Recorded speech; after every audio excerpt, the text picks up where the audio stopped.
Set that scale aside for a moment and picture something smaller and closer to the ground. A wooden spoon, ordinary, worn smooth at the handle by years of the same hand gripping it, and the particular sound it makes when it strikes the bare bottom of a barrel that is supposed to still hold a family's food.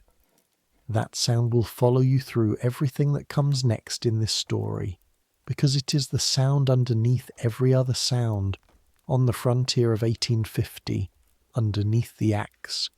underneath the plough, underneath the fiddle at a husking bee, and the preacher's voice at a burial. It is the sound of a family finding out, one more time, exactly how thin the margin is between having enough and not. Picture a scale, the old iron kind with 2 brass pans hanging from chains, the kind that sat on the counter of every general store in the American interior in the year 1850. On one side, imagine a single pound of refined white sugar. On the other, imagine a full day of a grown man's labour, sun up to sundown, swinging an axe or walking behind a plough. In the town of Marion's Ford, Iowa, in the spring of that year, those 2 things weighed the same. A pound of sugar, a day of a man's body wearing itself down to gristle. That was the exchange rate of being alive on the edge of the frontier, and you are about to learn what it felt like to live inside that arithmetic, where the difference between a full larder and a hollow one was not measured in dollars so much as in bushels, in cords of wood, in the number of days a body could keep working before it simply could not any more. You are Josiah Kemp, 36 years old, and you wake before the sun in a one-room cabin of hewn oak logs, chinked with clay and dried grass, 11 miles from the nearest trading post in Jasper County, Iowa territory turned state. The smell reaches you before your eyes open. Wood smoke gone cold and grey in the hearth. The sour tang of yesterday's buttermilk in the crock by the door. The faint animal must of the single wool blanket that has covered 4 people through a winter it was never meant to survive alone. Underneath all of it, always, the smell of the dirt floor itself packed hard as brick by 6 years of bare feet, damp this time of year with the last of the frost coming up out of the ground. Your hands find the rough plank of the bed frame before your eyes find the grey light leaking through the one greased paper window. Your knuckles are already stiff, swollen at the joints from years of rope and reins and axe handles, and they ache worse in this wet cold than they will in July. Somewhere near your feet, your son Thomas, 9 years old, is a small hard knot of blanket and elbow, and beside you your wife Eliza is already awake, has been awake,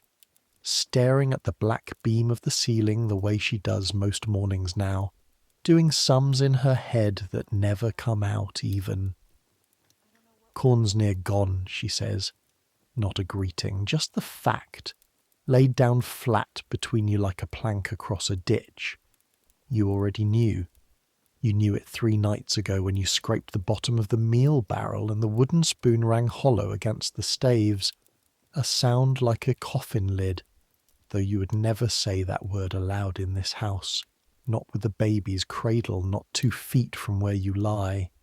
Ruth is 4 months old. She's been crying thinner lately, a smaller sound than a baby ought to make, and you have both noticed it, and neither of you has said the word for what that means, because saying it makes it a fact instead of a fear, and a fear can still be argued with in the dark. Part of it, you both know without saying, is Eliza's own thinning.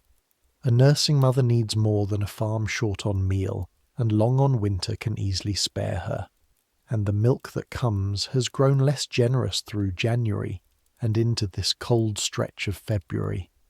thin and slow where it was once plentiful, and you have watched Eliza slip an extra spoonful of cornmeal mush onto her own plate some mornings, with something that looks almost like guilt on her face, as though feeding herself a fraction more so that Ruth might feed a fraction better, were itself a kind of theft from Thomas, from you, from the family's careful balance. Neither of you has said the word starving. You have said thin and lean and a hard stretch and short rations,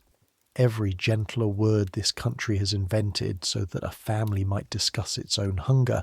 without quite naming it, but the word waits under all the others regardless,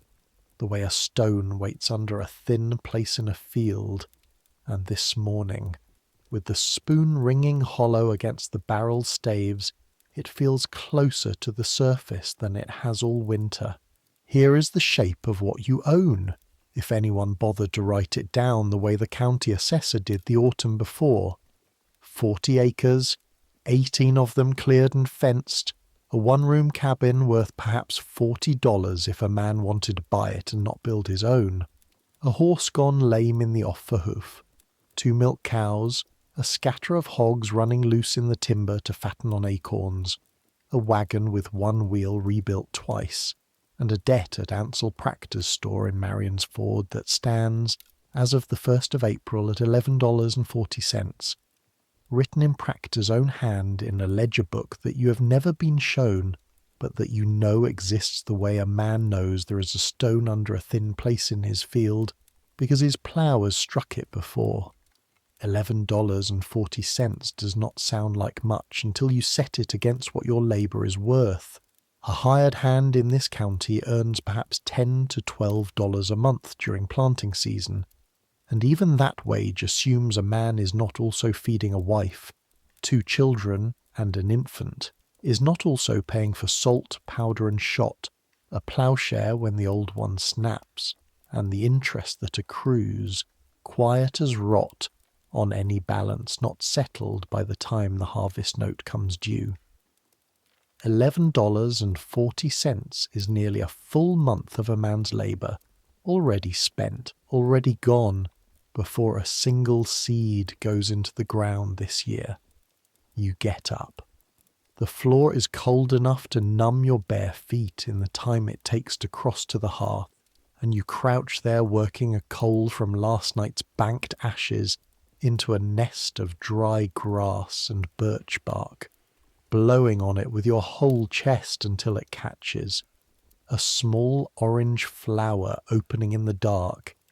and only then, with the fire's warmth just beginning to touch your face, do you let yourself think past the next hour. Outside, the fields are still black and wet from the thaw, and somewhere out past the rail fence a rooster you have not yet eaten announces the morning to no one in particular.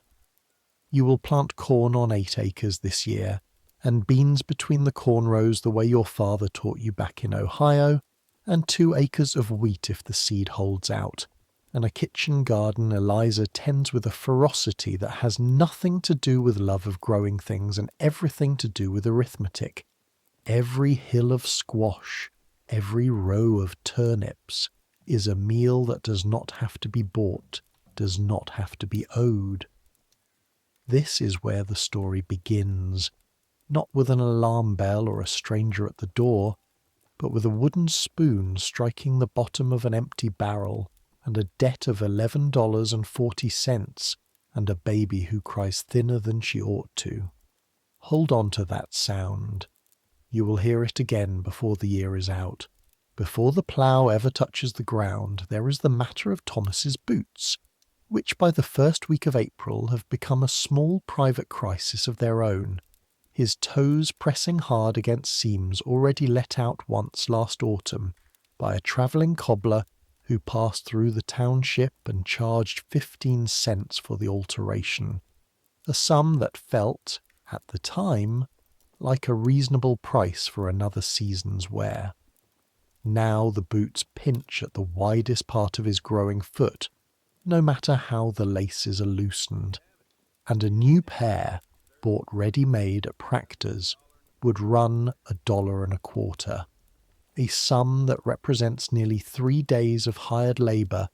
money the household does not have to spare this early in the year, with the debt already standing at $11.40.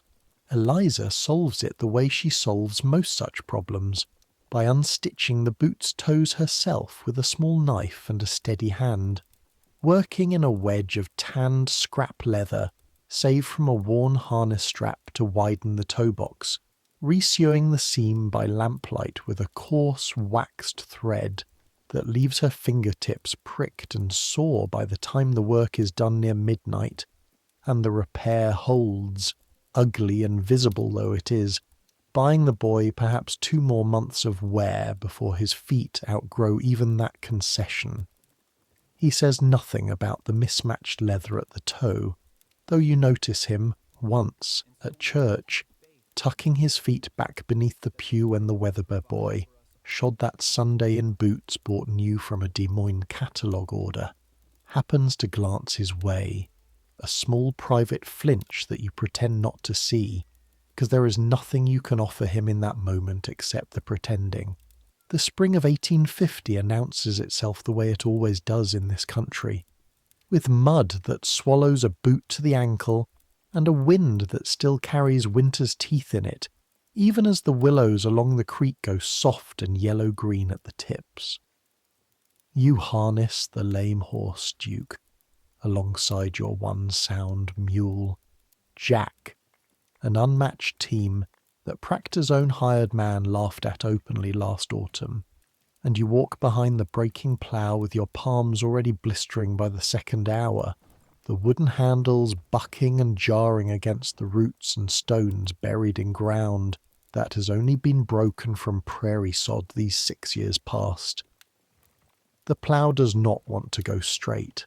It never does. Not really. Not on this land, thick with the roots of grasses that grew wild and unbothered for centuries before you or anyone like you arrived to lay a share into it. Every root you cut releases a smell like fresh-turned tea and old rain, and the black soil curls off the mouldboard in a long unbroken ribbon that would be beautiful if you had the leisure to see it as beautiful, if it were not instead a clock ticking down the hours of daylight against the number of acres a man and a half-lame horse and 1 mule can turn, before the seed corn in the sack slung over your shoulder needs to be in the ground or it will miss its window, and you will be feeding your family on someone else's charity or your own hunger come November. By noon your shirt is soaked through at the back and under the arms despite the cold. Your hands are raw where the plough handles have worn through the calluses built up over years into new blisters underneath, and you have turned perhaps 3/4 of an acre. At this rate, the 8 acres of corn ground will take you the better part of 2 weeks, working from first grey light to the point where you can no longer see the furrow ahead of the horse's rump, and that is if nothing breaks, if no rain comes to turn the field to soup, if your body does not give out first. Eliza brings you a noon meal wrapped in a cloth, cold cornbread, a sliver of last autumn's salt pork, no butter today because the churning yesterday came up thin, and what there was went to trade credit at Practor's. And she stands beside you in the furrow while you eat standing, both of you looking out over the half-turned field the way a general might look over a battlefield he already suspects he cannot win outright, only survive. Thomas wants his letters, she says. I've no slate for him. No paper to spare either. Come autumn, you say, which is what you say to most requests this time of year. An answer that is really a postponement, a small mortgage against a harvest that has not yet happened. She nods because there is nothing else to do with that answer and takes the cloth back, and you watch her walk toward the cabin with Ruth on her hip, and you go back to the plough, because the son does not wait for a man's grief over what he cannot yet give his children. Corn is not planted once. It is planted and thinned and hoed and planted again where the crows or the cutworms have taken the first shoots, 3 times over most years, sometimes 4, and every one of those passes is another day bent double in the rows with a hoe,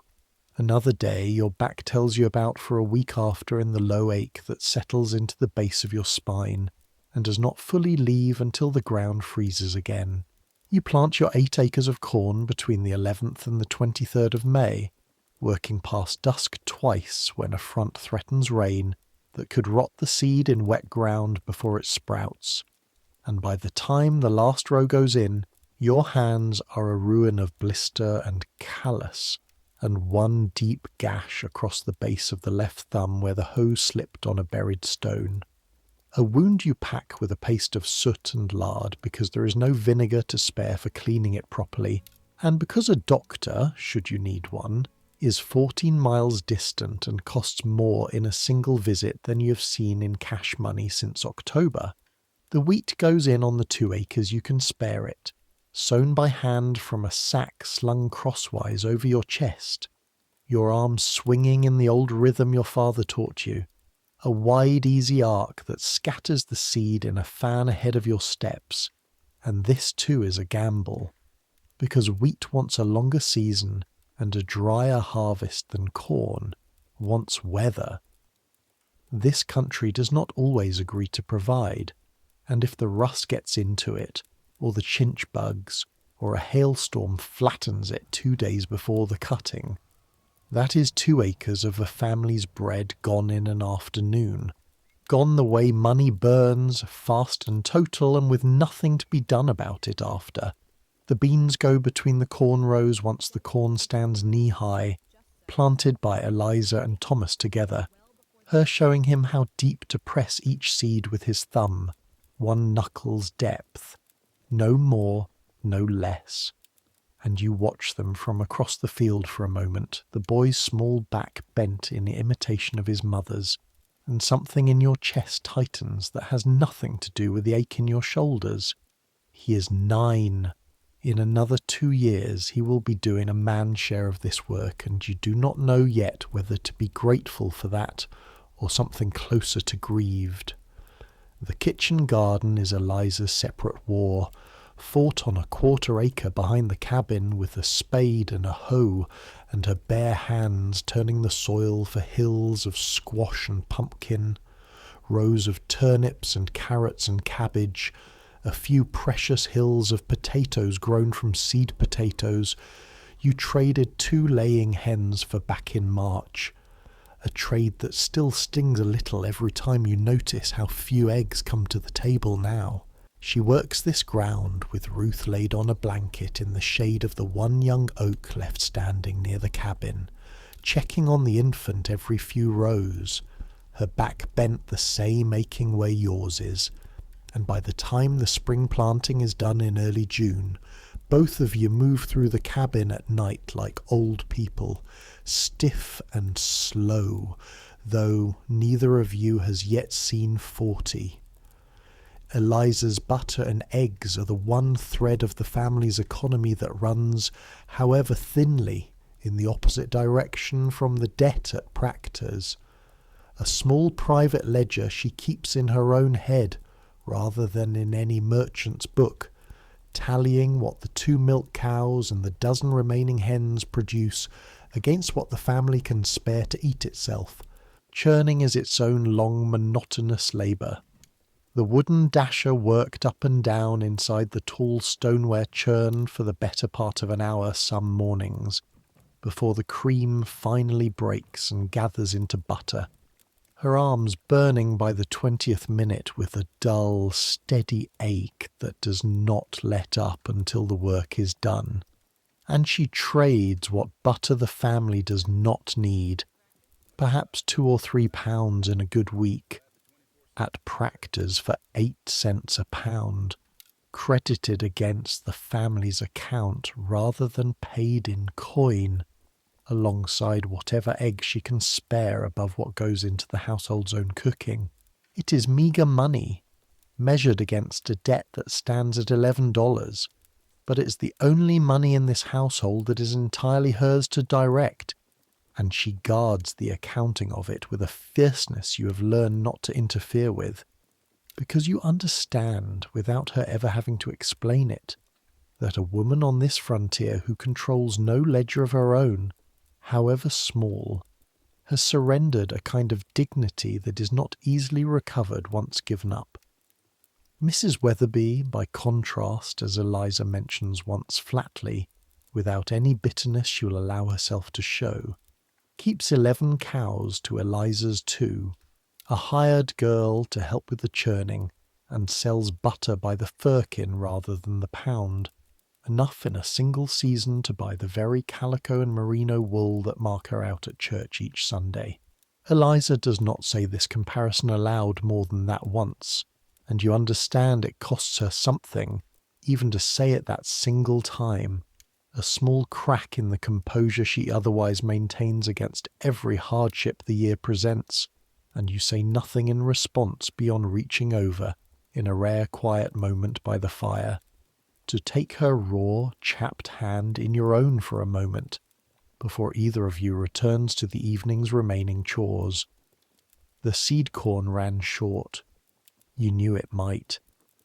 You held back what you calculated as enough, and it was not enough. Not once you accounted for the rows the crows took before you could scare them off with noise, and an old coat stuffed with straw propped up like a standing man in the middle of the field. 6 rows short, 6 rows you will now have to either leave fallow, losing that ground's yield entirely, or replant with corn traded from a neighbour at a price that assumes your need and charges accordingly. Your neighbour to the north, Elias Proctor's own cousin, has corn to spare and no shortage of memory for who owes whom what in this township. He wants labour, not cash, for the 6 quarts of seed corn you need. 2 days of your time at his place, haying whenever he calls for it, no matter what stands unfinished on your own land that week. You agree because you must, and you feel the small hot burn of it in your chest the way you feel a burr worked into a boot, a discomfort you cannot remove and can only walk around all season. Let it be noted, this is how debt moves in a country with little cash in it, not in dollars changing hands so much as in days of a man's life,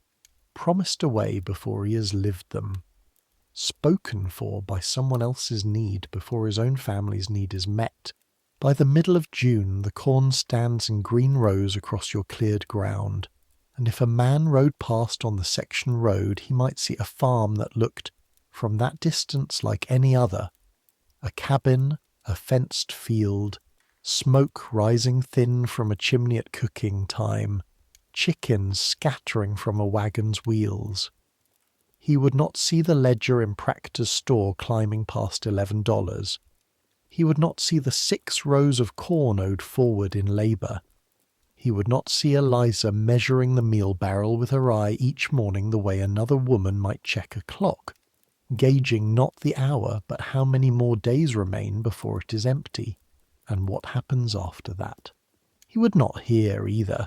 the particular quiet that has settled over supper in your cabin these last weeks, where you and Eliza each take slightly less than your fair share and slide it wordlessly onto Thomas's plate when you think the other is not watching,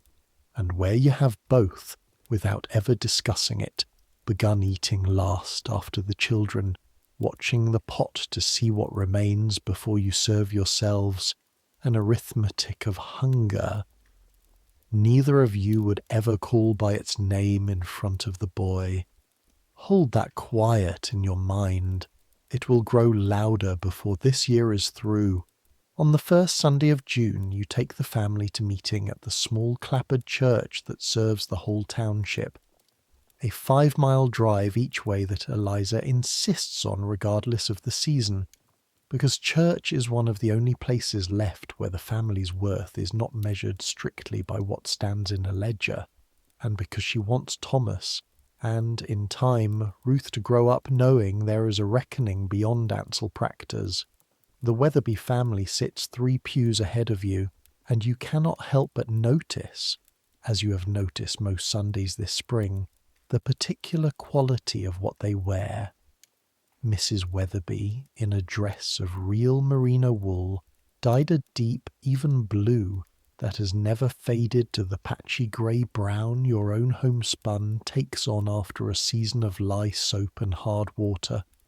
Her husband in a coat with actual brass buttons. Their 3 children shod in boots that fit them, bought new, rather than handed down and resoled twice over the way Thomas's boots have been. The Weatherbys own 320 acres 2 sections east, worked by 2 hired men in addition to the family's own labour, and they have never, so far as anyone in the township can say, carried a debt at Practice Store past a single season. You do not resent them, not exactly.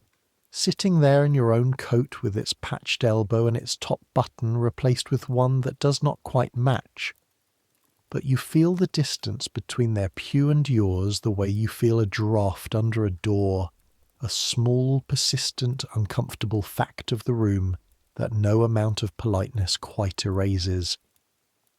After the service, on the church steps, Mrs. Weatherby asks Eliza, with what seems like genuine warmth, how the planting has gone this year, and Eliza answers, "Fair enough, thank you kindly," a phrase that in this country has come to mean almost anything except the truth. A small courteous lie that spares both women the trouble of an honest accounting neither particularly once performed in public. Walking back to your wagon, Eliza's hand tightens briefly on your arm, and neither of you says anything more about it, because there is nothing to say that would change the acreage either family owns. The following week brings a labour no almanac ever glorifies, but that consumes nearly 4 full days of your June. The mending of nearly 1.5 miles of split-rail fence along the property's north and west boundaries, where the winter's freeze and thaw have heaved rails out of their stacked notches, and where a neighbour's hogs, rooting along the fence line in April, work 2 full panels down into the mud entirely. Fence in this country is not a convenience, but a boundary that determines, in the plainest terms, whose corn gets eaten and whose does not, and a man who lets his fence go slack for even a season can find his best bottomland stripped bare by another family's stock before he has noticed the gap. You work alone at this task, Thomas too small yet to lift the split rails, some of them 11 feet long and heavy as a grown man, and by the second day your forearms tremble faintly even at rest. A fine, persistent shiver in the muscle that does not fully quiet until you have slept a full night, and your palms, already scarred with a season's calluses, split anew along an old line of hardened skin at the base of each finger. A thin, dark crack that stings sharply every time you grip a rail and that you pack, at night, with the same soot and lard paste you used on your thumb back in May, because there is no time to let a wound of that size simply heal on its own schedule. June brings heat that arrives all at once, the way it does in this country, the mild green days of May curdling within a week into a heat that presses down on the fields like a hand flattening a loaf,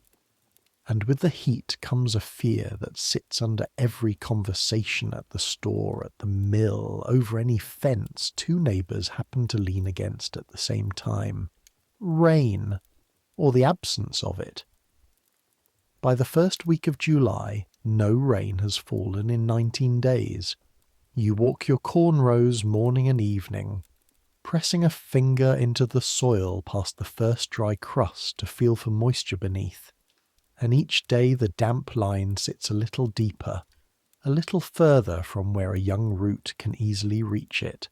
The lower leaves of the corn have begun to curl inward along their length, rolling into thin green tubes to conserve what water remains in them, a plant's own quiet rationing. And you know enough from your father and from 6 years working this exact ground to know that corn can survive a dry spell if the roots are deep enough, and the spell breaks in time, and you know equally well that it cannot survive one that does not break. That there is a point past which curling leaves become brown ones, become a crop that will not fill an ear worth harvesting no matter how much rain falls after. You do not sleep well in this stretch. You lie awake listening for wind that might carry the smell of rain on it, a particular mineral green scent that this country's weather sometimes offers as a promise, hours before it delivers. And most nights there is nothing. Only the dry rusp of the corn leaves themselves stirring in a hot wind that takes moisture rather than bringing it. A sound like 1,000 small dry hands rubbing together. Eliza has begun hauling water from the creek, which still runs thin and low between mud banks, to the kitchen garden by the bucketful, 2 buckets at a time on a yoke across her shoulders, walking the same worn path 40, 50 times a day, in the worst of it. Her shoulders roar beneath her dress from the wood pressing there hour after hour because the garden is smaller and can be saved by hand in a way that 8 acres of corn cannot. You watch her do this and you cannot help her more than an hour or 2 a day because your own hours are needed elsewhere, mending the hay you will need for winter, tending the hogs, and this division of labour, each of you fighting a separate battle against the same drought, is its own kind of loneliness. The 2 of you working within sight of each other, but each carrying a fear the other cannot fully share, because there is no time left over in the day to share it in words. On the 14th of July, a thunderhead builds in the northwest in the middle of the afternoon, a tower of cloud gone the colour of a fresh bruise, and you stop what you are doing. Every soul on every farm within 10 miles stops what they are doing and watches it the way a starving man watches a plate carried toward another table, hoping, calculating the wind, praying in whatever private wordless way a tired body prays. It passes 8 miles to your south. You hear the thunder of it, feel the wind that runs ahead of it cool your face for a few minutes, and then it is gone, and not one drop has touched your ground, and you stand in your own field in the settling heat afterward, and you do not weep, because weeping is a luxury of energy you cannot spare, but something in your chest goes as hollow and dry as the field itself. On the 18th of July, 6 days before the drought finally breaks, the township's families gather at the church on a weekday evening, an unusual thing in itself called together by the circuit preacher who happens to be passing through, for what is spoken of plainly as a prayer meeting for rain, though everyone attending understands it is also something closer to a communal accounting of loss,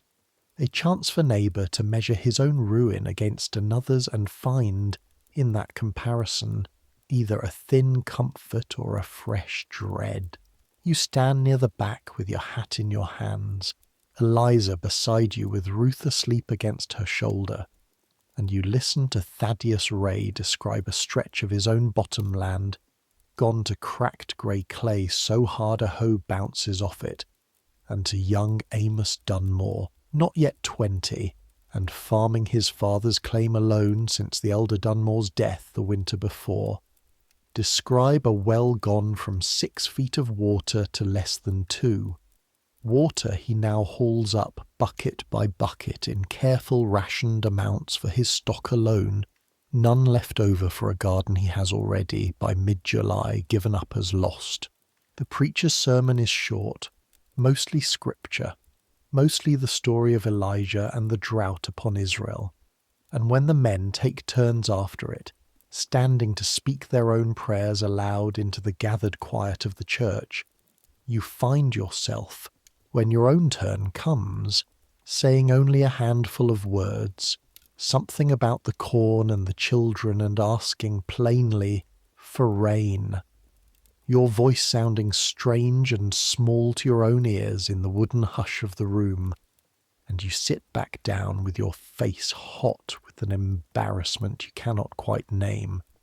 The particular exposure of having your private fear spoken aloud in front of every family whose good or bad fortune you will be measured against for the rest of the year,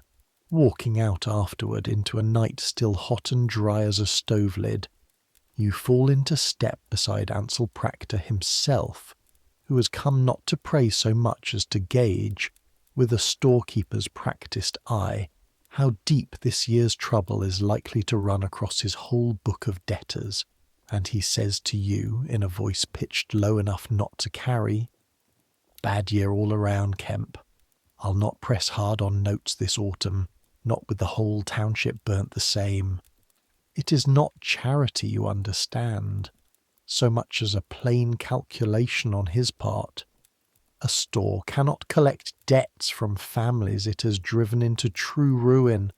and a merchant's mercy in a hard year is its own kind of investment in next year's harvest. But you take what comfort you can from it regardless, because a debt not pressed hard is, in the arithmetic of this life, very close to a debt partly forgiven. The rain breaks on the 22nd of July, 11 days later than a farmer's prayers would have scheduled it. A full soaking rain that lasts 2 days and turns the yard to a churn of mud a hog would envy. And when it clears, you walk your corn again and find it changed but not destroyed. Stunted in the drier sections nearest the tree line where the roots of the old oak steal what moisture there is, but recovering, greening again, in the deeper black soil at the field's centre. You will not know the true cost of those 19 dry days until the ears fill out in September, but you already understand, standing in the mud with water dripping from your hat brim, that this year's corn will not be what it might have been in a kinder summer, and every bushel short of what you had budgeted in your head is a debt you have not yet incurred, but soon will, to Proctor, or to hunger, or to both. That is the shape of a frontier summer. Not one crisis, but a slow procession of them, each one arriving before the last is finished, each one measured not in feeling, but in bushels and days and dollars you do not have. While the corn stands in the field waiting on its fate, the meat for winter must be found elsewhere, because a family cannot live on corn alone, and because the 2 hogs you will slaughter, come November, will not be enough on their own to carry 4 people. Soon to be 5 mouths counting Ruth once she is weaned onto solid food, through a winter that in this country can run 5 months of hard cold. So you hunt in the slack hours before dawn and after the evening's chores, walking the timber along the creek bottom with the old flintlock rifle your father carried from Ohio, a weapon already 20 years old and increasingly hard to find flints for since the newer percussion rifles have begun to make flintlocks a poor man's weapon, cheap to own and troublesome to keep firing. Squirrel is the surest meat in this country in summer, grey and fox squirrels both thick in the oak and hickory timber,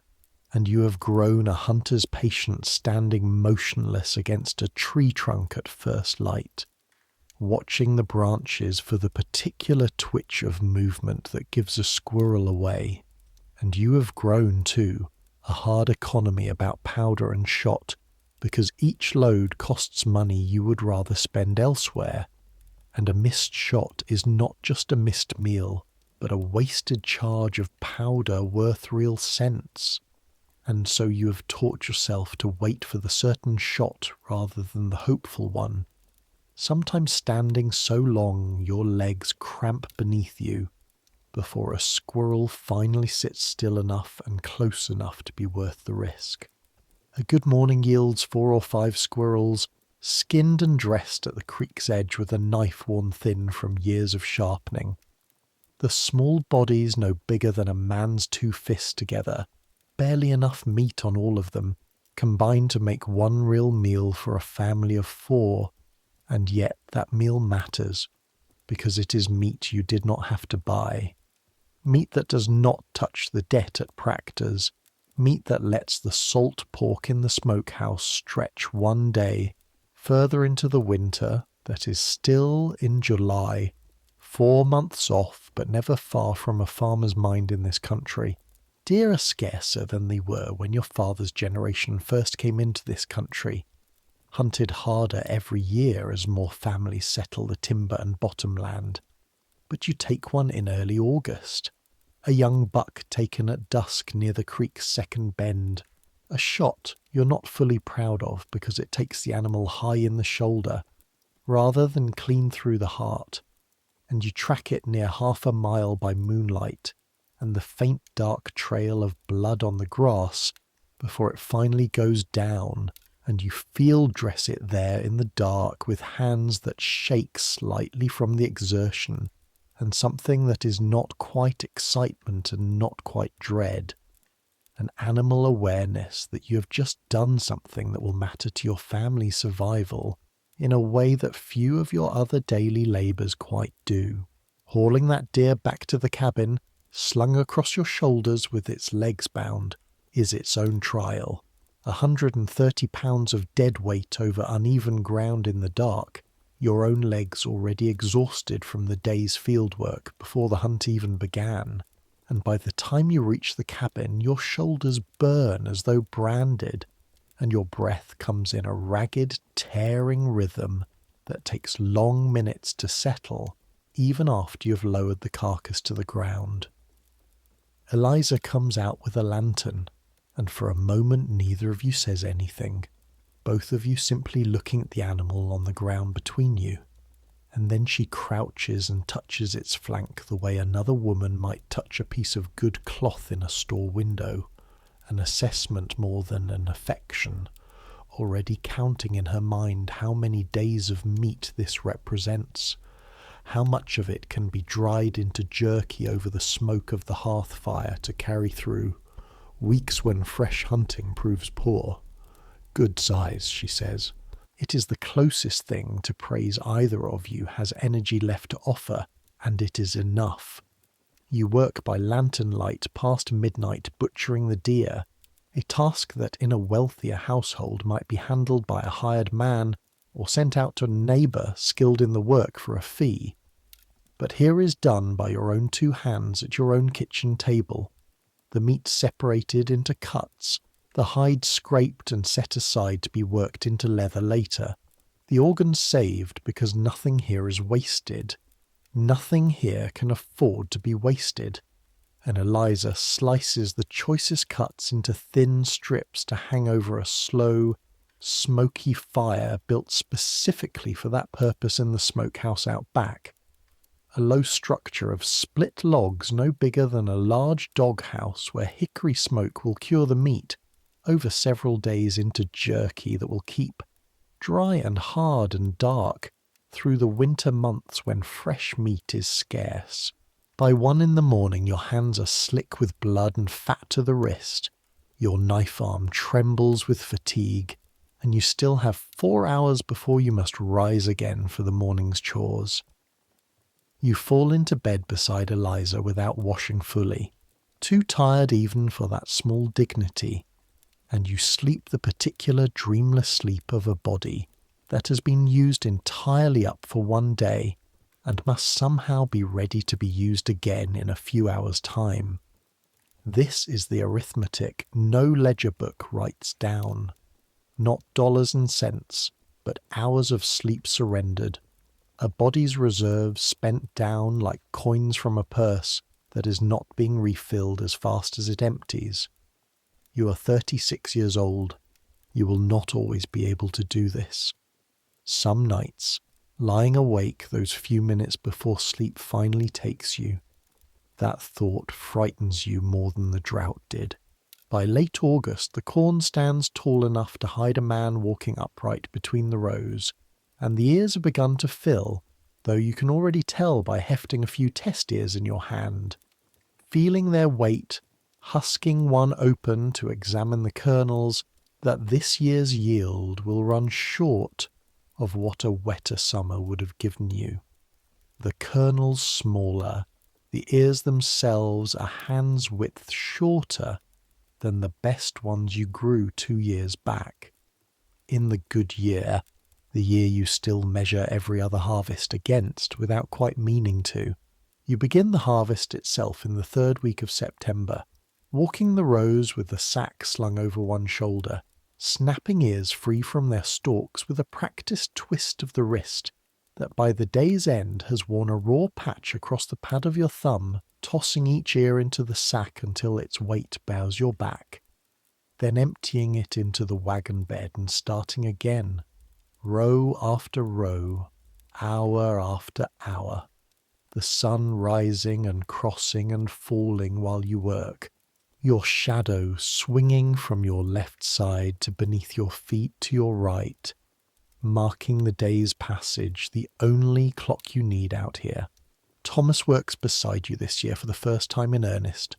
gathering the lower ears he can reach, his small hands slower and less sure than yours, but adding ear by ear to the wagon's weight, and you watch him some afternoons with a complicated pride, glad of a boy who works without complaint, and grieved in the same breath that 9 years old is already old enough in this country to be needed rather than simply raised. The husks, dry now and rasping, leave fine cuts across your forearms by the 2nd day, thin red lines that sting sharp when sweat runs into them, and the corn dust itself, kicked up by every snapped ear and every armload dumped into the wagon, coats your throat with the dry, chaffy film that no amount of water from the jug Eliza brings out at midday seems fully able to wash clear. Your shoulders, by the end of the 1st week, have stopped merely aching and settled into a kind of permanent low burn that you have learned, over 6 autumns, simply to work through rather than around. The same way you've learned to ignore the particular ache that settles into your knees from the constant bending and rising, hour after hour, row after row. At night you fall asleep some evenings still sitting upright at the supper table, your body simply refusing to carry itself the final few feet to the bed, and Eliza wakes you with a hand on your shoulder, gentle, unsurprised, because she has seen this same collapse in you every September of your marriage and understands it now as simply the shape autumn takes in this life, not a failure of a man's strength, but the plain cost of what that strength has been asked to produce. The final count, once the corn is in the crib, a raised slatted structure built to let air move through the stored ears and keep them from moulding over winter, comes to just under 210 bushels off your 8 acres, a number you already know, standing there totalling it in your head, with your palm resting on the rough slats of the crib, is perhaps 40 bushels short of what the same ground gave you 2 years before, in the good year, before this year's drought took its toll. 210 bushels sounds like abundance to ears unused to this arithmetic, and in a sense it is. It will feed your family, feed your hogs to fatten them through autumn, provide seed for next year's planting, and leave perhaps 20 or 30 bushels to sell or trade at Practor's store. Corn commanding somewhere between 20 and 25 cents a bushel this season, a price that will not, once you've paid down what you owe and bought what you must for winter, leave you with much more than a few silver dollars jingling loose in your pocket by the time the snow flies. The wheat, cut with a cradle scythe in early August in a long aching week, of your back bent nearly double from dawn to dusk, threshed afterward by hand with a flail on a cleared patch of hard-packed ground, yields perhaps 18 bushels off your 2 acres, a disappointing number, the rust having gotten into a portion of it during a wet stretch in July. And 18 bushels of wheat, milled into flour, will provide bread for your family through the winter, but with little left over for trade, meaning the flour you might otherwise have bought at Practor's to supplement your own store. At 4 or 5 cents a pound, itself a price that assumes a man has cash money to spend on what he could otherwise grow himself, remains a cost you will not be able to fully avoid, not entirely, not this year. Here is where the ledger begins to matter in earnest, where the abstraction of $11.40 becomes a concrete decision about what your family eats and what it goes without. You load the wagon in early October with what surplus you have, 30 bushels of corn, a dozen chickens you can spare, a roll of the deer hide worked partway into leather, and you make the 11-mile journey into Marion's Ford to settle with Ansel Proctor, before winter closes the roads and before the note, as Proctor is fond of reminding every debtor in the township, comes due at year's end with interest accruing on whatever balance remains unpaid. The road itself is no small cost. 11 miles of rutted track, some of it still soft from autumn rain, means the round trip consumes a full day. A day you cannot spend in the field finishing the last of the fall, ploughing or splitting the winter's wood, and you make it alone this time, leaving Eliza and the children at the cabin, because a wagon loaded with goods on a lonely road is itself a small risk, not of the violent kind so much as the mundane one. A wheel failing, a horse going lame,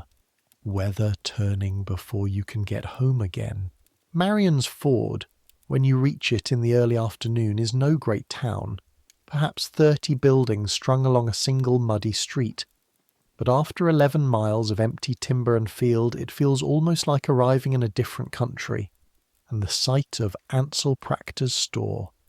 the largest building in town, its shelves visible through the front windows stocked with goods you've not seen in months, bolts of printed calico, tins of tea, barrels of white sugar, spices in small paper twists, a rack of ready-made boots, pulls at something in your chest that is not quite envy and not quite shame, but sits close kin to both. A handful of other farmers stand near the counter when you enter, waiting their own turns, and you recognize among them a man from the far side of the township you know only by name, Silas Kettering, whose crop this year came in worse even than your own, and you watch him, while you wait, ask Proctor in a low voice for an extension on a note the merchant seems disinclined to grant so easily as he granted it back in July at the prayer meeting. The two men's voices dropping further still as the conversation turns to numbers, Kettering clearly does not want spoken at a volume the rest of the store might hear. You look away, out of a courtesy that costs you nothing, but you cannot help the small, ungenerous relief that flickers through you at the sight of another man's trouble laid bare in the same public arithmetic that judged your own, a relief you are not proud of and do not mention to Eliza when you describe the day to her later, because there is a shame even in that small relief, the shame of being glad, for one unguarded moment, that someone else's ledger reads worse than your own. Inside, the store smells of coffee beans and leather and the sharp mineral tang of the nail kegs stacked near the door, a smell that in your own cabin would mean wealth, and Proctor himself, a heavy-set man in a clean apron who has never in your acquaintance done a day of field labour in his life, greets you with the particular warmth store men reserve for a farmer who's come to pay down a debt rather than to ask for more credit against a season not yet grown. He weighs your corn on the same iron scale that measures out his sugar and his coffee, entering the figures into his ledger in a neat, unhurried hand, and the arithmetic he performs there, aloud, for your benefit, is this. 30 bushels of corn at 22 cents comes to $6.60. The chickens at 8 cents a pound dressed weight add perhaps 90 cents more. The partial deer hide he values, after some haggling in which you gain perhaps a dime over his first offer, at 40 cents. bringing your total credit to $7.90 against a debt that has, with the interest accrued since spring, grown to $12.10. You leave owing $4.20 still, a number that will sit against your name in that ledger through the winter, and you spend part of what little cash surplus remains from the sale on what the farm cannot provide for itself. 2 pounds of salt at 3 cents a pound for the winter's meat curing, a full pound of gunpowder at 40 cents, a paper of needles for Eliza, 10 cents worth of writing slate, and a stub of chalk for Thomas. Because you remember standing at the counter the way she asked in June, and the way you said, "Come autumn," and autumn has come, and you will not let that promise join the others that quietly die unspoken in this house. You do not buy sugar, you do not buy the tea, you do not buy the calico, though you notice Eliza's one good dress has been mended at the elbow 3 times now, and will not survive a 4th patch. These are not needs, not in the arithmetic that governs this family's survival, and so they wait, the way so much waits, for a better year that has not yet arrived, and that you have begun, in the private unspoken places of your mind, to wonder if it ever will. Standing at that counter, counting coins into Practor's broad palm, you feel the particular smallness of being watched doing it. A woman from a wealthier farm 2 sections over stands near the door in a dress of real store cloth, waiting her turn, and you feel her eyes pass over your worn coat, your mud-caked boots, the modest pile of goods you have purchased, and though she says nothing, though perhaps she thinks nothing at all of you, you feel the weight of being seen as a man who owes, a man whose name sits written in another man's book in a figure that has not yet reached 0. This is a wound this country deals out quietly, without ever raising its voice. Not violence, but visibility. Everyone in a township this size knows, more or less, who owes whom and how much, and there is no hiding it, no private shame kept private, only a slow public arithmetic that every family performs in view of every other family, at church, at the mill, at the store counter, in the length of a pause before a neighbour answers a question about how the harvest went. You drive the wagon home in the last hour of daylight with $4.20 still owed, a slate and chalk for your son, 2 pounds of salt for your meat, and a feeling in your chest that will not entirely leave you for the rest of the winter. The feeling of a man doing everything within his power, and still, somehow, not quite enough. Hold on to that feeling. Winter has not yet begun. The last days of October and the first weeks of November are given over to preparation for the cold, a labour that in this country begins the moment the harvest ends and does not truly stop until the ground freezes hard enough that nothing further can be dug, cut, or gathered from it. You slaughter the 2 hogs on a cold, still morning in early November, a day chosen deliberately for its chill because meat handled and cut in cold air keeps better and spoils slower, and the work of it, the killing itself, quick and practiced though never easy, the scalding and scraping of the bristled hide,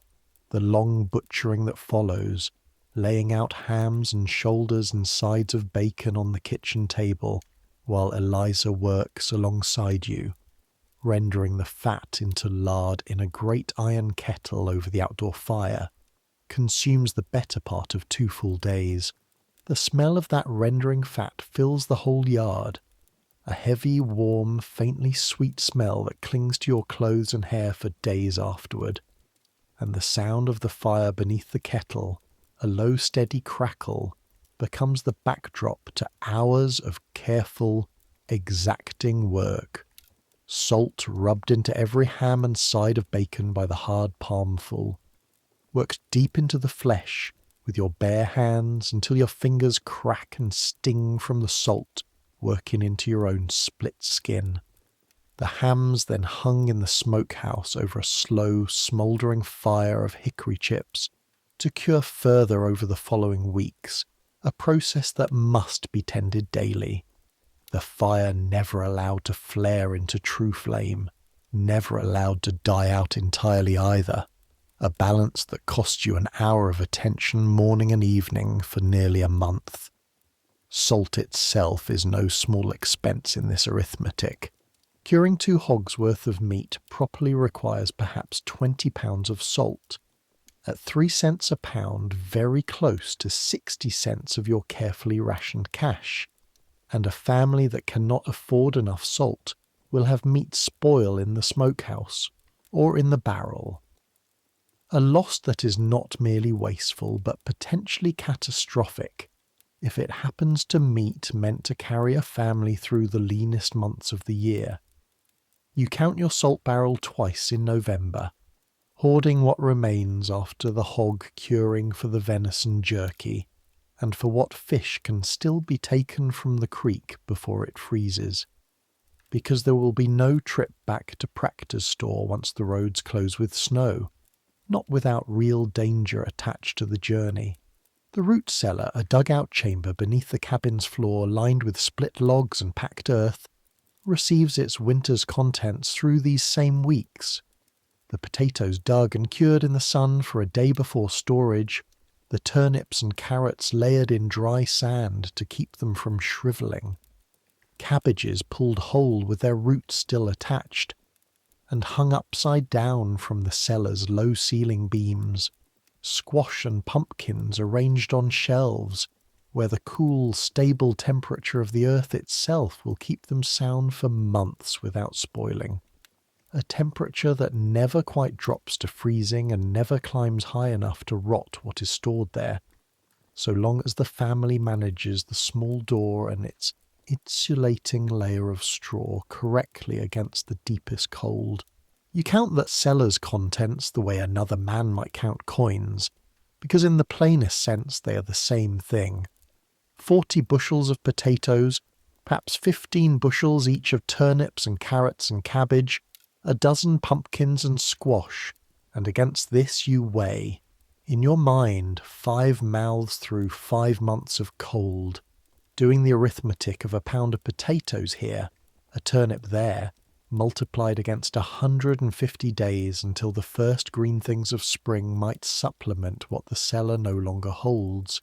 It does not come out even. It never quite comes out even. You know this before you finish counting, the way you knew the corn crib would run short before you'd finished measuring it, and the knowledge sits in your stomach through the last weeks of November like a stone swallowed whole.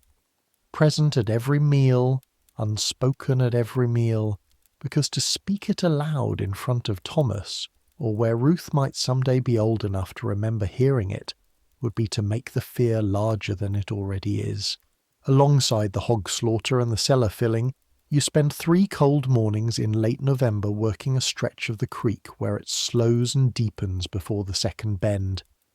Setting a trap line for muskrat and mink along the bank,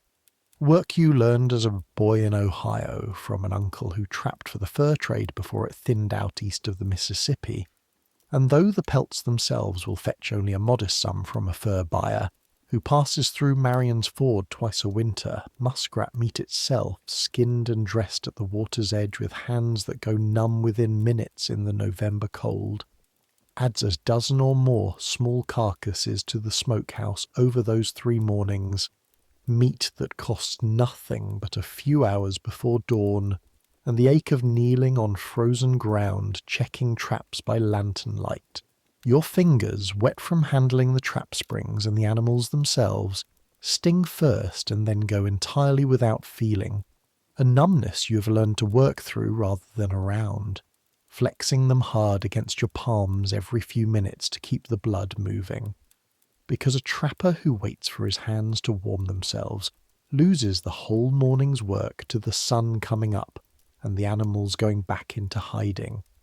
Eliza renders what fat she can from the muskrats into a rough tallow for candles, because beeswax is a purchased luxury the family has done without for 2 winters running, and the tallow candles burn duller and smokier than the wax ones the Weatherbys can afford, throwing a weaker circle of light that makes Thomas squint over the slate you bought him. But a duller light that costs nothing is worth more in this arithmetic than a brighter one that must be paid for in coin the family does not have to spare. Firewood is its own long labour, cut and split and stacked through the same weeks. A full winter requiring somewhere near 15 cords of wood for a cabin this size and this cold, each cord representing perhaps a full day's labour to fell, buck, split, and haul, meaning close to 2 weeks of your working hours between the harvest's end and the ground's freezing are given over entirely to the axe, your palms blistering anew despite years of calluses, your shoulders and back aching with a different ache than the fieldwork gives, a deeper, more concussive strain that settles into your joints and does not fully release until you finally sit by the fire at night, Thomas beside you learning to split kindling with a hatchet under your close watch. The boy's small hands gripping the handle with a fierce concentration that reminds you, uncomfortably, of your own hands at his age, learning the same lessons from your own father in a different cabin in a different state. The same arithmetic passed down unchanged. By the first week of December, the cabin is as prepared as it will be. The woodpile stacked higher than a man's head along the north wall to break the coldest winds, the smokehouse hung with cured meat, the root cellar packed, the corn crib full, though not as full as you'd hoped, the chinking between the log walls freshly repacked with clay and dried moss. To close the gaps the summer's heat opened, and you stand in the yard one grey afternoon looking at all of it, the whole small fortress of your family's survival, and you feel, for the first time in months, something close to satisfaction, close to the feeling of a battle fought hard and not lost, even if it was not quite won either. That feeling will not survive the winter unchallenged. Nothing on this frontier does. The first hard snow comes on the 9th of December, 4 inches overnight, followed by a cold that makes the cabin's log walls tick and pop as the wood contracts, and with the snow comes the community's last gathering, before the deep isolation of winter truly sets in. A husking bee 2 farms over, at the Alderman place, where a dozen families from across the township converge for a day and night of shared labour, and more rare and more precious shared company. The purpose is practical. The aldermans, with more corn than hands to husk it before the crib needs filling, have called in the neighbourhood's help, and in this country that call is never refused, both because the custom of reciprocal labour runs deep, and because every family knows that they too will someday need such help returned. You load Eliza and the children into the wagon on a morning bright and hard cold, the sky a pale, relentless blue, snow squeaking underfoot in a way that tells you the temperature has dropped below what the earlier snow had known, and the 8-mile drive to the Alderman place takes the better part of 2 hours behind the mule. Everyone bundled in what wool and buffalo robe the family owns, Ruth wrapped tight against Eliza's chest beneath her own shawl. The Alderman farm, when you arrive, is a different world from your own. A 2-story frame house, a real luxury in this country where most families still live in log cabins, a barn larger than most families' entire homes, and a yard already filling with wagons and horses and the noise of perhaps 40 people, adults and children both, gathering for the day's work. You feel stepping down from your own wagon in your patched coat, the same small sting you felt at Practor's counter, the awareness of standing among families with more than you have, though here it is softened somewhat by the shared purpose of the day, and by the particular frontier custom that measures a man's worth as much by his willingness to work as by what he owns. The husking itself is done in the alderman's great barn. Mountains of unhusked corn piled on the threshing floor, the whole neighbourhood arranged in a rough circle around it. Men and older boys stripping the dry husks from ear after ear with quick practised twists. The sound of it a constant papery rustle, underlaid with the low murmur of conversation, and, as the day wears on, and a jug or two makes its rounds among the men, laughter that grows steadily louder, there is a custom, sharp-edged with its own small cruelty and its own small joy, that any man who finds a red ear of corn among the yellow may claim a kiss from any woman present of his choosing, and the shout that goes up each time someone turns one over in his hands is one of the only truly carefree sounds you have heard in months, and you find yourself laughing along with it despite everything. Despite the $4.20 still owed at Proctor's, despite the cellar that does not quite come out even, because of this one day the arithmetic is suspended, replaced by something close to community, closer to the plain animal comfort of not being alone in a hard season. Eliza works among the women in the house, a separate labour of its own. The vast communal meal that follows the husking, tables groaning under dishes that represent in aggregate the wealth of the whole township pooled for one evening.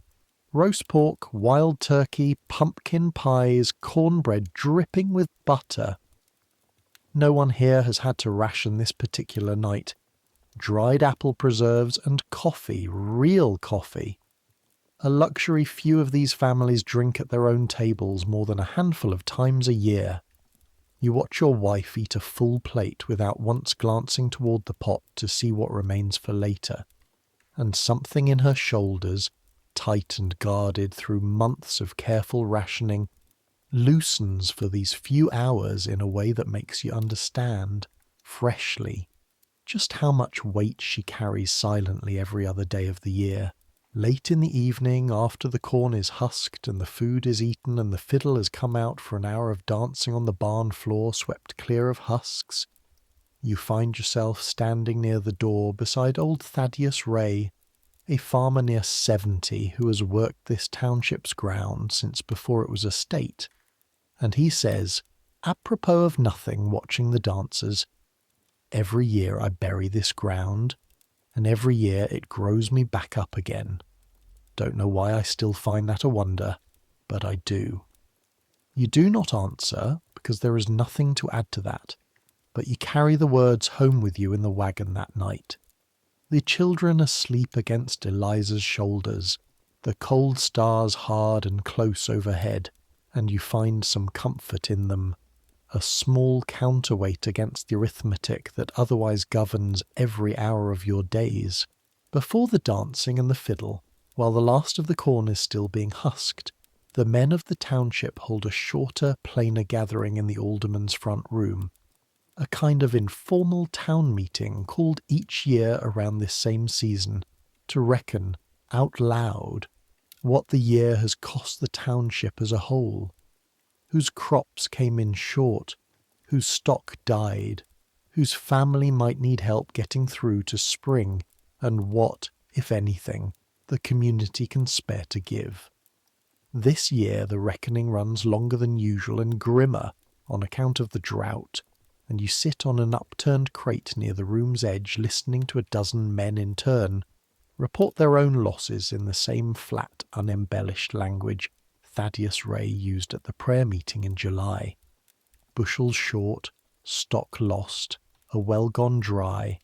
a debt grown larger than a man had hoped to carry into winter. Young Amos Dunmore's name comes up more than once, spoken with the particular gentleness men use when discussing a neighbour too proud to ask for help outright,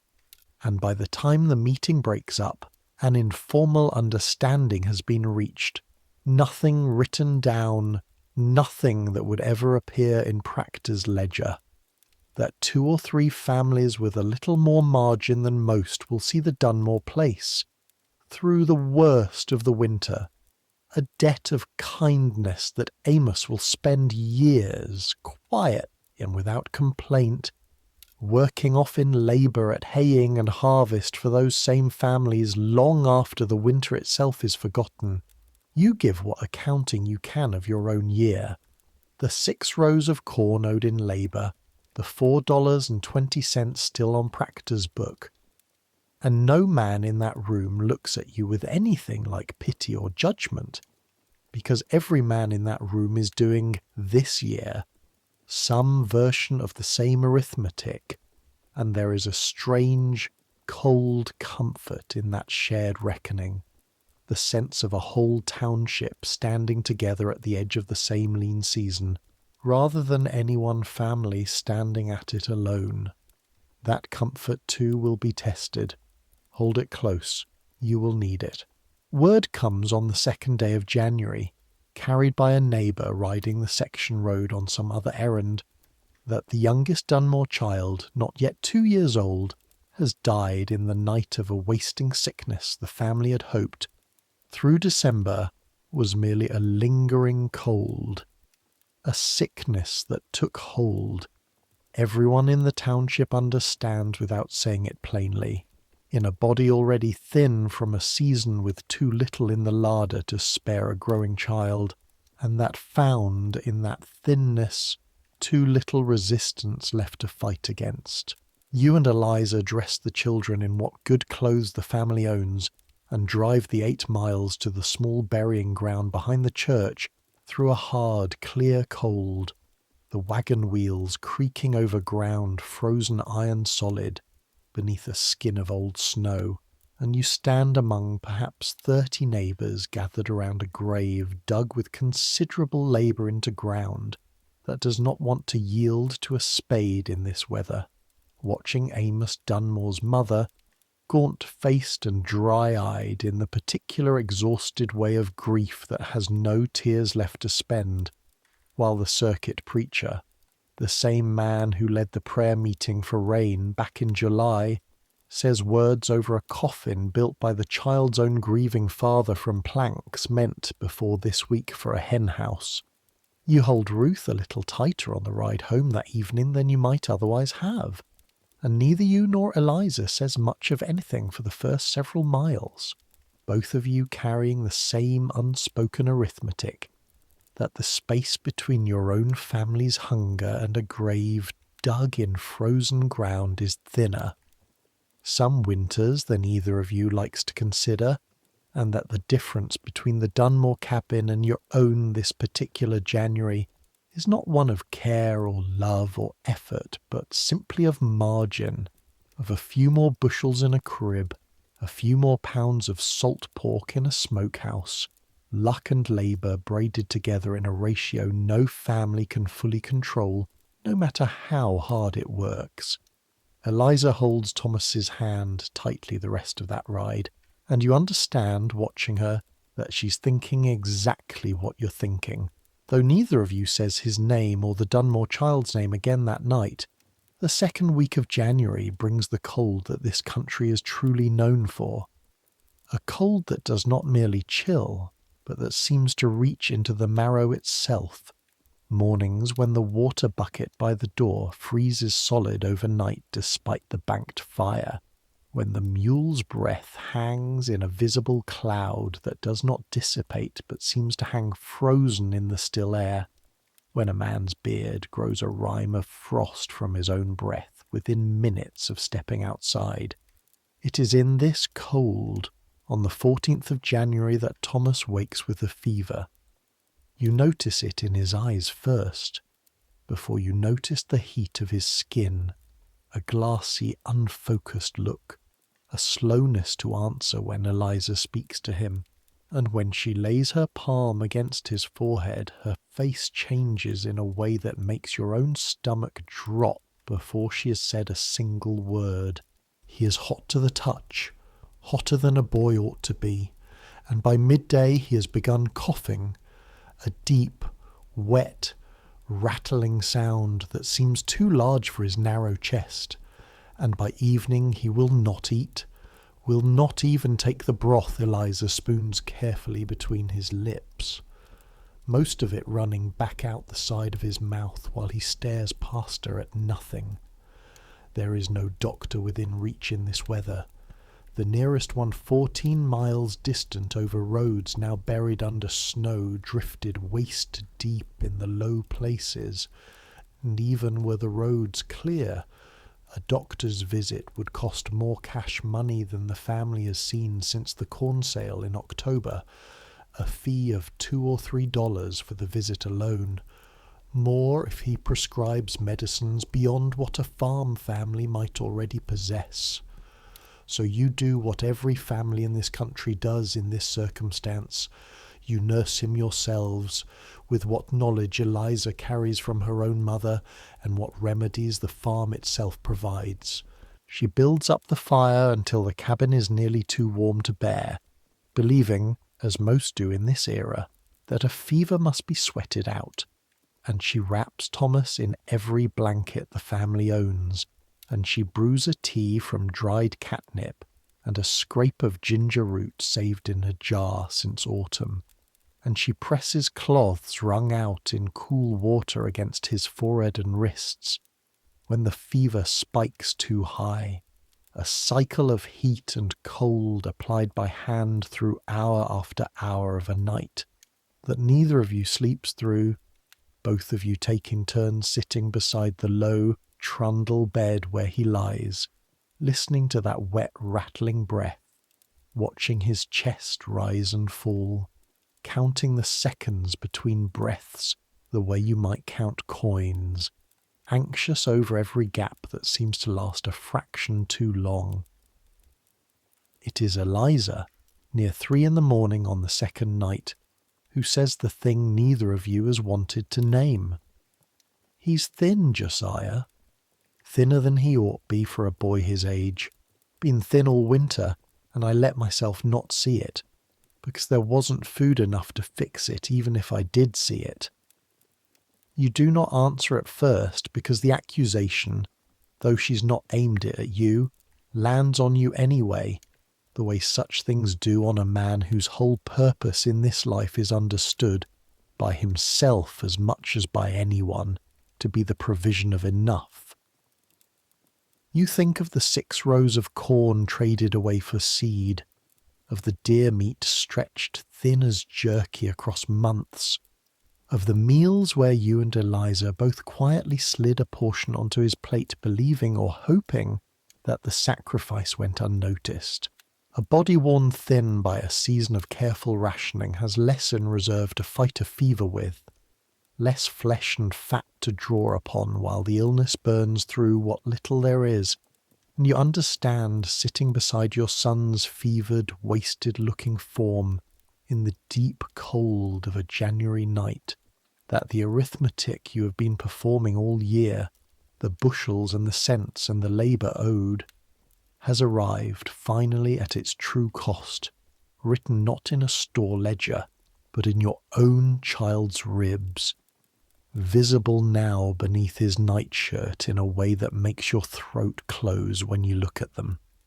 We'll feed him first from here out, you say. Not a solution, just a promise, the kind made in the dark when there is nothing else within a man's power to offer. On the 3rd night the fever climbs higher than it has yet gone. Thomas's small body suddenly rigid beneath the blankets, his teeth chattering hard despite the heat radiating off him, a fit of shivering that Eliza recognizes with a sharp intake of breath as something worse than the steady burn of the 2 nights before. And for nearly 20 minutes the two of you work over him without a word passing between you that is not directly about the task at hand. More cool cloths, a spoon of catnip tea forced gently between clenched teeth, your own hand pressed flat and steady against his chest simply to feel it still rising and falling beneath your palm. Because in that stretch of minutes, the rising and falling of a 9-year-old boy's chest becomes the only fact in the world that matters to you. You have buried nothing in this life so far. Not a child, not a parent, since your own father's death 8 years back in Ohio. And kneeling there beside the trundle bed in the flickering orange dark, you understand, with a clarity that frightens you more than the fever itself, exactly how thin the membrane is between a boy who wakes asking for food and a boy who does not wake at all. How little separates this cabin from the graves you have seen marked with plain wooden crosses in the churchyard. 3 of them dug for children under 10 in the 5 years since the church was built. Eliza does not cry during this worst stretch, though you can see in the set of her jaw what the effort of not crying costs her. And instead she talks to Thomas in a low, steady, unbroken murmur, not asking anything of him, not expecting an answer, simply naming ordinary things. The mare's new foal expected in spring, the garden he will help her plant again once he is well, the fish he caught last summer that he still talks about at supper some nights, a river of ordinary future laid out for him to follow back toward, as though the sound of his own life waiting for him might be enough, on its own, to pull him through the worst of the fever's grip. You do not know, kneeling there beside her, whether it is the catnip tea or the cool cloths, or simply the fever running its own course that finally breaks it by the 4th dawn, and you understand, in the plain, unsentimental way this country teaches a man to understand most things, that it does not much matter which it was, only that it happened, only that the chest beneath your palm kept rising. The fever breaks on the 4th day in the grey hour before dawn, Thomas waking soaked in sweat but with clear eyes for the first time in 3 days,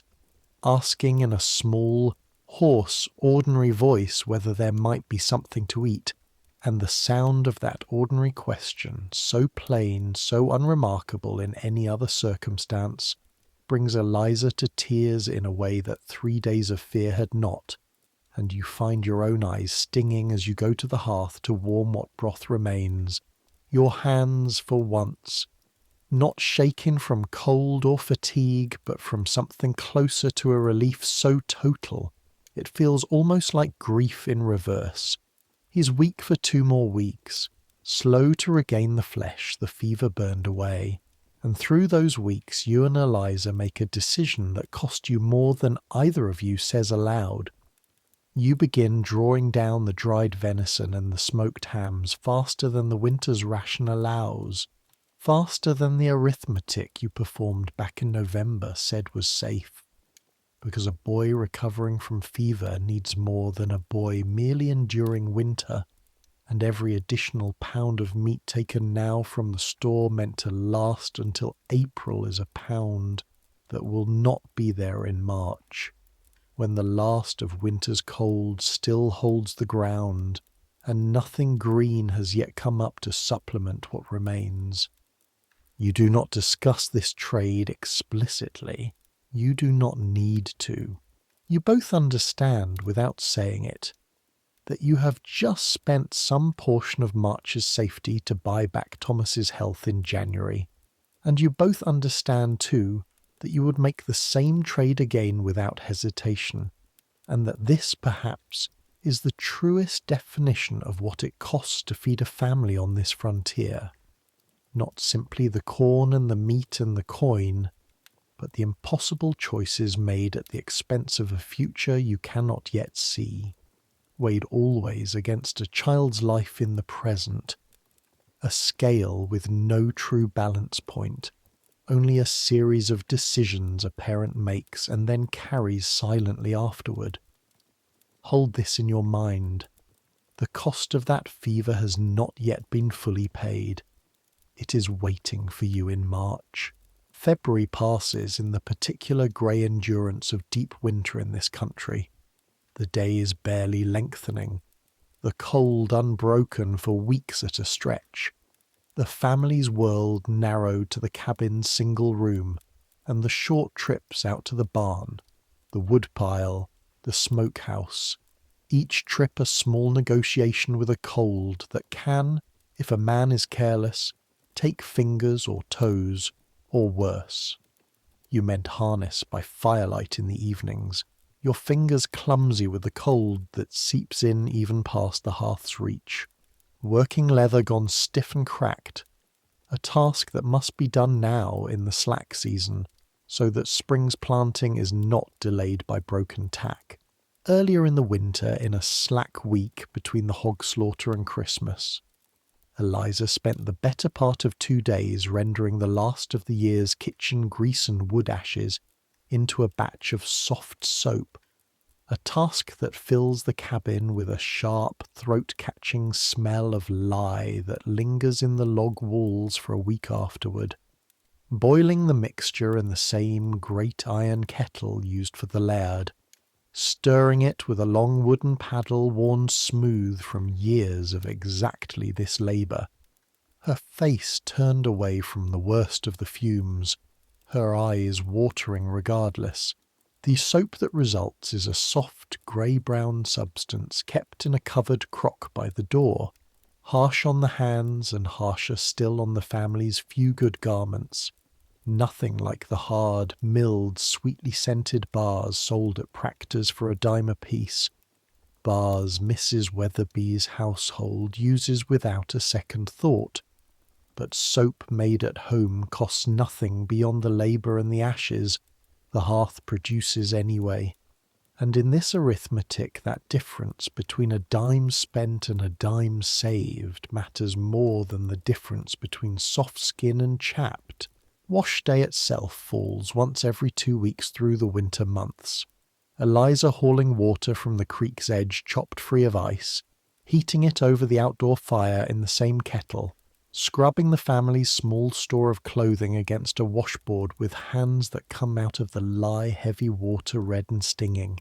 wringing each garment by hand with a strength that surprises you every time you watch her do it,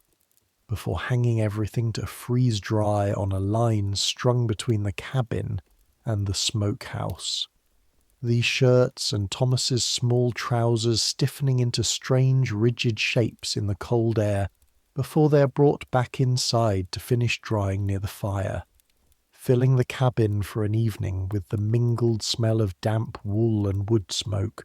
Eliza spins wool through these same evenings, the drop spindle turning in her hands with a motion so practised it requires none of her attention, freeing her mind, you suspect, to run the same anxious sums it has run all year. How much meal remains, how much salt pork, how many weeks until the roads might clear enough for a trip to Practor's, how much that trip will cost against how little remains to spend. You watch her some nights, her face lit orange by the fire, her hands never stopping, and you understand that the labour of this frontier falls on her in a different shape than it falls on you. Less visible, perhaps, to a passing stranger, but no less constant, no less wearing. You think often, in the weeks following the Dunmore burial, of that small coffin built from henhouse planks, and the thought sharpens rather than dulls the care with which you and Eliza now watch Ruth's own weight, the plumpness of her small wrists, the colour in her cheeks, small daily inspections neither of you names aloud, but that have become, since January, a part of the family's morning ritual as fixed as building up the fire. By the last week of February, the meal barrel Eliza has watched all year has reached a point that frightens you both, in a way the earlier scarcities did not, because there is no more corn crib to draw from. What remained after Thomas's illness, and the ordinary winter's use has finally run its course, and what stands between your family and true hunger now is a bare handful of dried beans, a portion of the cured hams growing steadily smaller, the root seller's stores likewise diminishing, and no way to replenish any of it until either the spring thaw allows travel to Practor's store, or the ground itself allows a first planting, both of them still weeks distant. You have entered, without any single dramatic event marking the crossing, the hardest stretch of the year, the stretch every frontier family dreads, and few speak of openly even to their nearest neighbours. The weeks in late winter and earlier spring when the previous year's harvest has been consumed and the current year's has not yet begun to grow. A gap that in a poor year, in a year like this one with its dry summer and its lean corn crop, can turn from mere tightness into something closer to true want. Supper on the last night of February is a thin corn mush, no meat in it at all, sweetened with nothing because the last of the sorghum molasses was used up in January, and you watch Thomas eat his portion without complaint, still thin from his fever, still not fully returned to the sturdy build he carried into the winter, and you watch Eliza take a portion for herself smaller than what she gives you, and you take in turn a portion smaller than what the arithmetic of a full day's labour would actually require, because someone in this family must eat least, and by unspoken agreement it will not be the children. This is the quiet crisis of the frontier, the one that rarely makes it into the letters families write back east to relatives who ask how the new country treats them, because there is a shame in admitting it, a shame that sits differently than the shame of Practor's ledger but cuts just as deep. The shame of a father who cannot, despite every hour of labour given across an entire year, quite provide enough. You lie awake that night with your stomach cramping faintly from a meal too small to fill it, listening to the wind working at the cabin's chinking, and you think, not for the first time this winter, of the Alderman Farm's groaning tables, of the coffee and the pork and the pies, and you do not resent them for it. Not truly. But you feel the distance between that farm and your own as a kind of physical ache, a hunger that is not only for food. Somewhere in that same week, word reaches your cabin by way of a neighbour passing on the section road that the family 2 farms south, the Dunmores, newer to this country than you and with less ground broken, less stored against the winter, have run entirely out of meal and meat both, and are living on what the father can still bring down hunting in the snow, supplemented by whatever the neighbourhood can spare. You send what you can, a half bushel of dried beans, a small portion of jerky. More than your own arithmetic strictly allows you to give, because the custom of this country, hard and unforgiving as its winters, still holds that a family in true want is helped by whoever can help them, on the understanding, spoken or not, that the favour moves in whichever direction hardship happens to strike first, and it might, next year, be your own family standing on the receiving end of another neighbour's short rations. Eliza does not argue against the giving, though you both know it thins your own margin further, because the alternative, watching a neighbour's children go hungry, while your own cellar still holds anything at all, is not a thing either of you could live with afterward. And this too is part of what it costs to feed a family on this frontier. Not only the labour and the coin, but the constant weighing of your own narrow surplus against another family's narrower want. A ledger kept in no store's book, but as real, as binding, as any debt to Practor. You take up ice fishing in these last desperate weeks of February, a labour you've avoided most winters because it yields so little for so much cold endured, but a labour that now, with the meal barrel sinking toward its final inches, seems worth the risk. You chop a hole through nearly a foot of creek ice with an axe kept for the purpose, the blade ringing against the ice with a sound sharp and clean as a bell in the frozen silence of the creek bottom. Your breath coming in short white clouds, your fingers, even through 2 pairs of worn wool mittens, aching within minutes from the cold radiating up off the exposed black water. You sit for hours some mornings over that single dark hole, with a line baited on whatever grub or scrap of fat you can spare catching.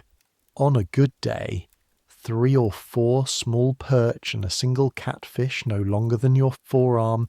barely enough flesh among them to flavour a pot of beans, but flesh nonetheless. Protein that does not draw down the smokehouse's dwindling store of cured pork, and you carry each small catch home with a strange, disproportionate pride, as though you had brought down a deer rather than a handful of fish scarcely bigger than your own hand. Eliza, for her part, has begun stretching the last of the cornmeal further than any recipe her own mother taught her ever intended, thinning the morning mush with the melted snow water until it is closer to a gruel than a proper meal, bulking it where she can with the last shriveled turnips from the cellar grated fine, and rationing without ever once saying the word rationing aloud in front of the children, portions that have grown visibly smaller across the month, a shrinking that Thomas, quiet and watchful since his fever, has clearly noticed but has not yet, in his boy's instinct for what a family can bear to hear spoken plainly, asked about directly. March opens with the thaw that turns the yard to the same deep mud that spring always brings, and with the thaw comes both hope and a fresh danger, because the last of the winter's stores must now stretch across the very weeks when the roads are at their worst, too soft and rutted for a loaded wagon, not yet dry enough to travel easily.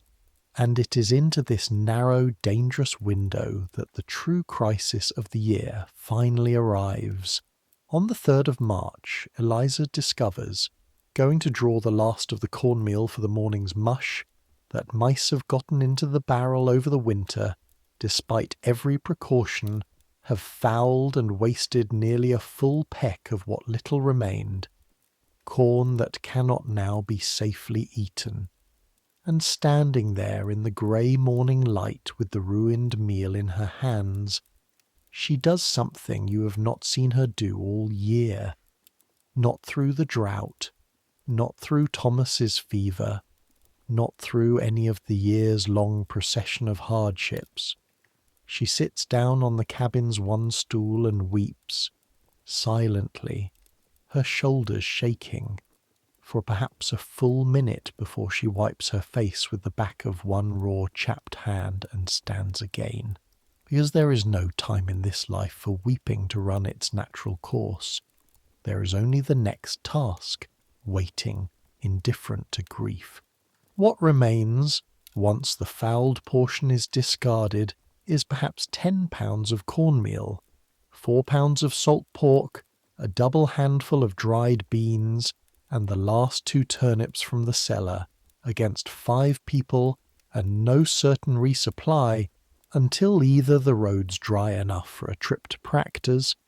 likely another 2 to 3 weeks distant, or the first wild greens of spring, dandelion, poke, the tender young shoots that a hungry family in this country learns to gather and boil with as urgency that has nothing to do with taste and everything to do with survival,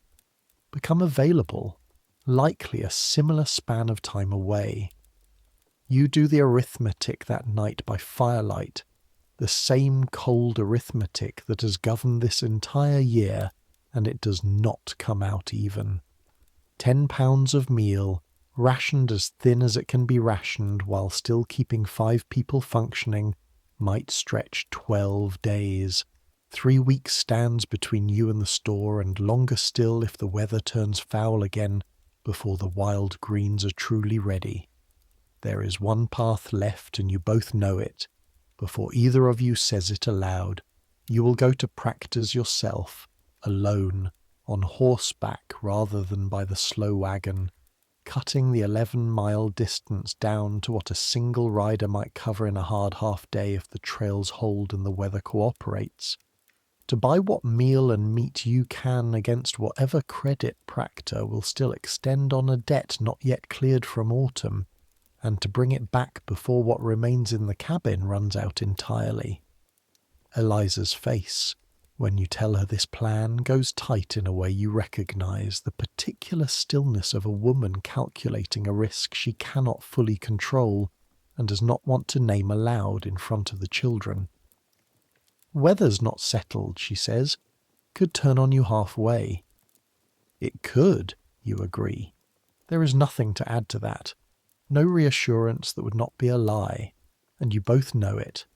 And so you simply hold each other's gaze a moment longer than usual, before turning back to the practical business of preparing for the journey. Because naming a fear aloud a second time does not shrink it, and there is work yet to do before first light. You leave before dawn on the 6th of March, the sky still holding stars in its western half, and a pale grey promise of morning in the east. The temperature hovering just above freezing in a way that could mean either an easy, thaw, softened trail, or, if the wind shifts, a sudden hard drop back into the kind of cold that has killed men caught unprepared on this same stretch of road in winters past. Men whose stories are told quietly at the store counter and after church.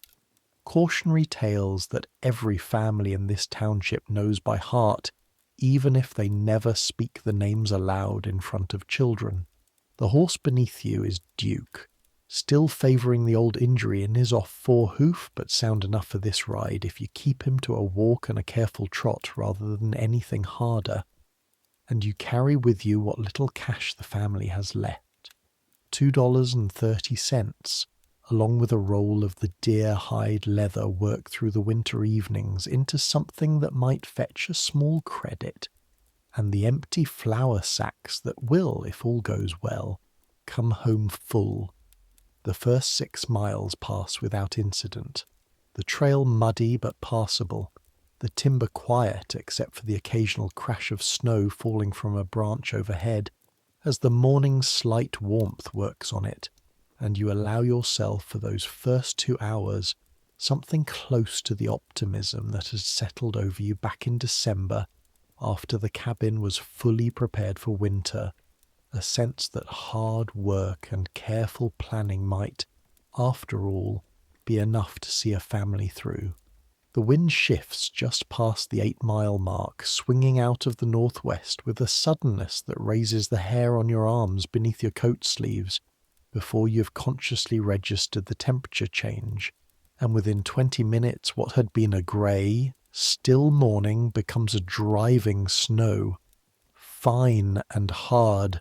needling against any bare skin it finds, the visibility dropping from a quarter mile to scarcely 50 yards, the familiar landmarks of the trail, a lightning-split oak, a particular bend where the creek runs close to the road, vanishing into a uniform white blindness that makes your chest tighten with a fear colder than the wind itself. You have 3 miles left to Marion's Ford, and you do not know in that moment whether 3 miles forward is safer than turning back the 5 you've already come, and you make the decision every experienced hand in this country would tell you to make, though it costs you a long, cold, frightened hour to execute it. You give Duke his head, trusting the horse's own sense of the trail and its own instinct to seek shelter over your own snow-blinded judgment, keeping only enough tension on the reins to steady him, leaning low over his neck both for balance and to shield your face from the worst of the driving snow,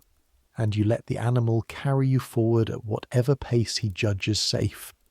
your own hands gripping the reins, going slowly numb despite the wool mittens Eliza knitted you back in November. The 3 miles take the better part of 2 hours in that storm, your world narrowed to the space directly in front of Duke's ears, the snow finding its way past your collar and down your back, despite every precaution, your feet in the stirrups gone from cold to a strange, distant numbness that frightens you more than pain would, because you know enough to know that the absence of feeling is itself a warning, and twice you dismount and walk alongside the horse for a stretch, specifically to force blood back into your feet, stamping hard against the frozen ground, working your fingers inside your mittens, fighting a growing, heavy drowsiness that some distant, still functioning part of your mind recognizes as dangerous. A body's slow surrender to cold disguised as mere tiredness. You think of Eliza in these worst minutes, of Thomas still thin from his fever, of Ruth's thin cry, of the 10 pounds of meal that will not last the family 3 weeks even rationed to nothing, and it is that thought, more than any physical reserve of strength, that keeps you moving when your body would rather simply stop, rather sit down in the lee of a drift and rest, a rest you understand, with the last clear-headed part of your mind you might not wake from. At one point, perhaps a mile short of the town, Duke stumbles hard in a drift hidden beneath a smooth, deceptive crust of wind-blown snow, and you're thrown forward against his neck, one boot wrenching loose from its stirrup, and for a long, breathless moment you are certain you're going down beneath the animal into snow deep enough to swallow a man past his waist, in a wind loud enough that no shout of yours would carry the mile back to any living soul. You catch yourself against the pommel with a grip that tears a fingernail back to the quick without your even feeling the pain of it until much later, and Duke rights himself with a lurching heave that nearly unseats you a second time, and for the several minutes it takes your heart to stop slamming against your ribs. You sit very still atop the horse in the howling white, doing nothing but breathing, because there is nothing else, in that moment, within your power to do. You think absurdly of the $11.40 that started this whole year's reckoning, and of how small a thing a debt seems, weighed against a boot half out of its stirrup in a blizzard 3 miles from the nearest fire. The lights of Marion's Ford, when they finally appear through the driving snow, are not the warm, inviting glow of a town welcoming a traveller, but simply 2 or 3 dim smears of yellow in an otherwise featureless white world, and you do not feel relief so much as a kind of collapse, an unclenching of a fear you'd been holding so tightly you had not fully registered its weight until it began to release. Proctor himself opens the store door to your knocking, his face going through a quick succession of surprise and alarm at the sight of a man half frozen and snow-caked on his doorstep in the middle of a blizzard, and he pulls you inside without a word, sits you near the store's stove, works your frozen mittens off himself when your own fingers prove too numb and clumsy to manage the task. And it is perhaps 20 minutes before you can speak clearly enough to explain why you have risked a ride like this at all. And when you do explain, 10 pounds of meal, a family of 5, no certain resupply for weeks. His face, hard-edged in business through every prior dealing you have had with him, softens in a way you have not seen from him before. You'd have died out there for a sack of meal, he says, not unkindly. More a plain observation than a scold, and you do not answer, because there is nothing to say to that which is not also true, and because a man who has just come that close to dying does not have much appetite left over for defending the decision that nearly killed him.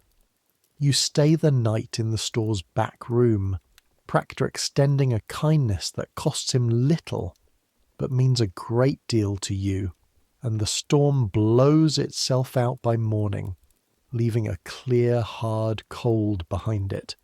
and a landscape reshaped by drifts that will make the return journey slow, but no longer dangerous in the way the ride out had been. Proctor extends your credit past what strict business would allow, weighing the deer-hide leather generously, taking the $2.30 in cash, and loading Duke's saddlebags and a small sledge you rig from store rope and a discarded barrel stave with 40 pounds of cornmeal, 10 pounds of salt pork, a small sack of dried beans, and, without your asking for it, and without adding it to your account, a single pound of white sugar, which he presses into your hands at the door with a gruffness that suggests he does not want to be thanked for it. For the boy, he says, heard he took sick. You ride home the next morning under a sky scoured clean and blue, the cold still sharp, but the wind gone still, the drifts making for slow going, but nothing like the terror of 2 days before. And when you come within sight of your own cabin, smoke rising thin and grey against the pale sky, something in your chest loosens that has been wound tight since the moment you left 3 days before. Eliza is at the door before you've fully stopped, her face doing the same thing yours must have done coming into Practor's store. Relief arriving so hard on the heels of fear that for a moment it looks almost like its opposite, and she does not ask what happened on the road. Not yet. Not until you are both inside and warm, and the 40 pounds of meal sits safely on the cabin floor between you, like the answer to a question neither of you had dared voice aloud these past weeks. That night, for the first time in longer than either of you can quite remember, supper includes a small spoon of sugar stirred into the children's portion of cornmeal mush, and you watch Thomas's face at the first taste of it, a small, pure, uncomplicated pleasure, crossing features that have carried too much worry for a boy his age this past winter, and you understand, watching him, that this single pound of sugar, worth perhaps 6 or 7 cents at any ordinary reckoning, is in fact worth more than that, worth something closer to what it cost you to bring it home across 3 frozen miles with your own hands going numb in the rains. Hold that taste in your mind, sugar on the tongue of a boy who's gone all winter without it. That is the true exchange rate of this frontier, the one no ledger fully captures, not cents against pounds, but risk and love and a father's near death, rendered down into one small sweetness at the end of the hardest stretch of a hard year.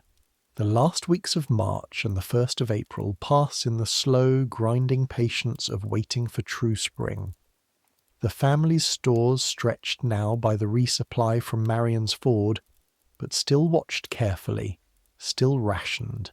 because 40 pounds of meal must yet carry 5 people through several more weeks before the ground can be planted, and longer still before anything planted can be harvested. Eliza and Thomas together begin the first foraging of the year in early April, walking the timber's edge and the creek bottom with a woven basket between them, gathering the season's first dandelion greens and the tender curled fiddleheads of the ferns along the water, boiling them down with a scrap of salt pork for flavour into a bitter, iron-tasting green mess that nonetheless represents the first fresh food, beyond the cellar's diminishing stores, that the family has eaten in months. And you notice, watching them eat it, a small unclenching in all of your shoulders, a sense that the worst of the year's narrow passage has, perhaps, finally been crossed. In the last week of April, with the ground finally dry enough for a wagon, and the family's cellar down to almost nothing but a memory of what it once held, you make one more trip to Marion's Ford, this one unhurried, almost ordinary by comparison to the ride in March, Eliza and the children with you this time, the whole family bundled onto the wagon seat for a journey that feels, after the winter just past, almost like a holiday despite its plain purpose. You settle what remains the debt from the autumn before, the $4.20 plus a small further sum accrued over the winter's resupply, paying it down with the last of the season's earnings, and a promise, entered into Practor's ledger in his own careful hand, of first claim on a portion of this year's corn once it is harvested. And when the figure in that book finally reads a plain, unremarkable 0, you feel a lightness in your chest that surprises you with its intensity, a physical unclenching, as though a hand that has been pressing against your sternum since the previous April has finally, if only for a season, lifted away. With a little coin left over from the sale of the muskrat pelts you trapped in November, coin that had been earmarked in your own private accounting for exactly this purpose since the day you first noticed the wear at her elbow, you buy Eliza 3 yards of blue calico. Not the deep, even merino blue of Mrs. Weatherby's Sunday dress, but a plain cotton print nonetheless. Bright and new and entirely her own. The first cloth bought rather than mended or made over in longer than either of you can readily recall. She does not say much when you hand it to her on the wagon seat, only runs her chapped, work-roughened fingers over the unworn cloth for a long moment,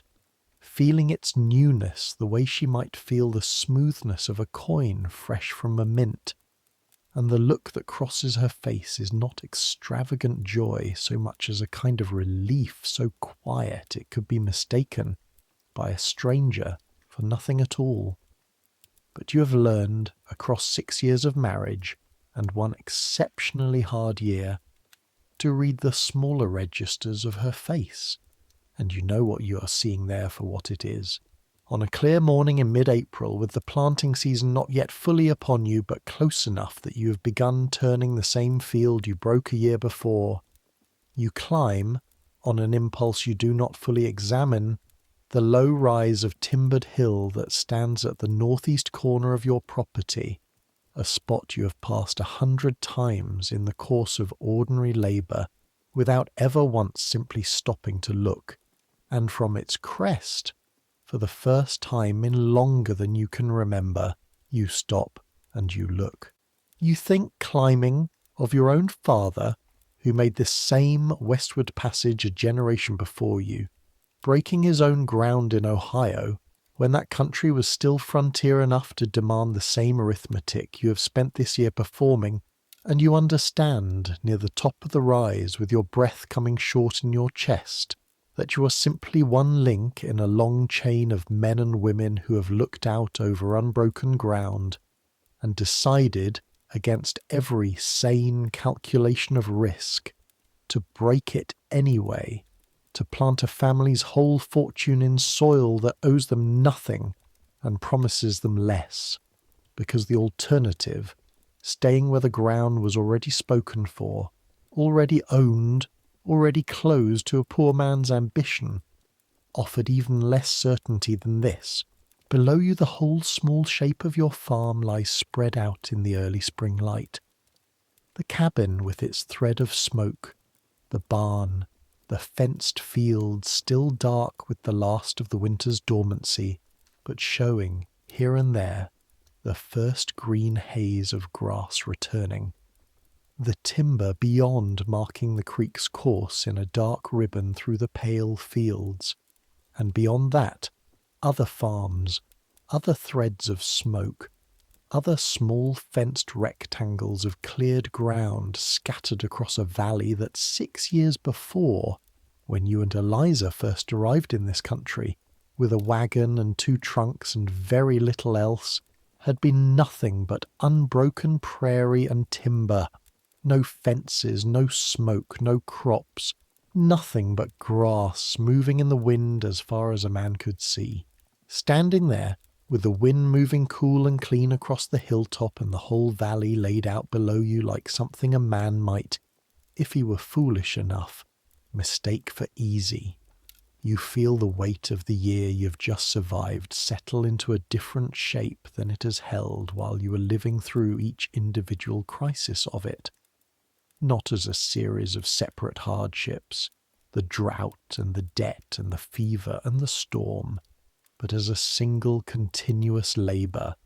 a single sustained act of will stretched across 12 months that has produced in the end this: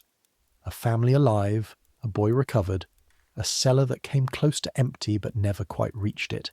a farm still standing, still yours, still growing. It does not feel standing there like triumph exactly. It feels like something quieter and, in its way, more durable than triumph. The recognition that you have built something, that the arithmetic of bushels and cents and labour and risk that has governed every day of this year has, in the end, produced a valley full of families like your own, scattered farms turning wild prairie into something that will, in time, feed not only the people living on it, but a nation growing hungrier and larger with every passing year, and that your own small 40 acres with its debt and its lean corn crop and its narrow margin against hunger is nonetheless a piece of something larger than any single year's hardship,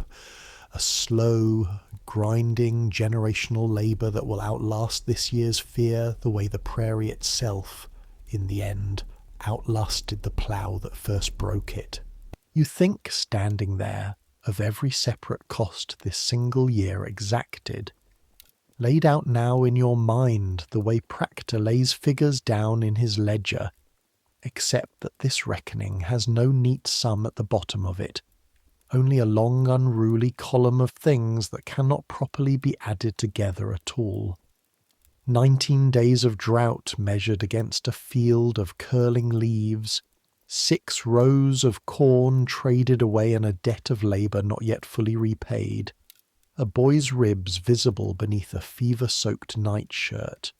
a wife's shoulders raw from a water yoke, a fingernail torn back in a blizzard 3 miles from any fire, a single pound of sugar carried home across frozen ground, 3 yards of blue calico bought at last with trapped muskrat pelts. No single number captures what it costs to keep 5 people alive and fed across these 12 months, and yet you understand, standing on this hilltop with the spring wind moving through the new grass at your feet, that the cost was paid all the same, paid in full, in the only currency this country has ever truly dealt in, hours and risk, and the plain unspoken love of 2 people determined that their children would not go without, whatever else that determination demanded of their own bodies. You think, too, of Thomas, back at the cabin, already old enough this year to have carried a share of the work that once would have waited for him, and you wonder, with a feeling that is not quite sorrow and not quite pride, but some third thing that has no easy name, what kind of man this single hard year is quietly shaping him into, what he will remember of it when he is a man himself with a wife and children and a field of his own to break, whether he will remember the fever or only, in the end, the sugar that followed it. You do not stay on the hilltop long. There's a field to plant, a New Year's arithmetic already beginning its patient, unforgiving count, and you climb back down into it with hands that are already, in your mind, feeling ahead to the plough handles, the seed sack, the hoe, the whole long labour of another year not yet begun but already, in its shape, entirely familiar. Let this settle over you now, the way true tiredness settles into a body at day's end, the good kind of tired, the kind earned rather than merely endured. Let the cold of that March storm fade. Let the ache of Josiah's frozen hands on the reins fade. Let the thin cry of an underfed infant fade into the ordinary sound of a child simply sleeping, safe, fed, warm, in a cabin that held through a hard year the way it was built to hold. Centuries will pass. The prairies that Josiah and Eliza Kemp broke with a horse and a mule will become fields turned by machines that would seem like sorcery to a man walking behind a wooden plough in 1850. Fields that yield in a single acre what his 8 acres gave him in a hard season, and the 11 miles to Practor's store will shrink in time to minutes, and the flour and the sugar and the salt that once meant a day's wage or a near fatal ride through a blizzard will sit, instead, on a shelf a few steps from where you sleep tonight, waiting for nothing more than the turn of a key and the press of a few coins that would not have bought a single pound of that same sugar in Josiah's day. But people will still worry in the small hours before sleep about whether there is enough. People will still slide a portion of their own plate onto a child's without saying why. People will still feel that particular ache of standing in a store, or its modern equivalent, doing arithmetic in their heads that does not quite come out even, and feeling, however briefly, however privately, the same small shame that Josiah Kemp felt at Ansel Proctor's counter in the autumn of 1850. Some things don't change. The forms shift, the numbers shift, the tools in a man's hands shift beyond anything a frontier farmer could have imagined.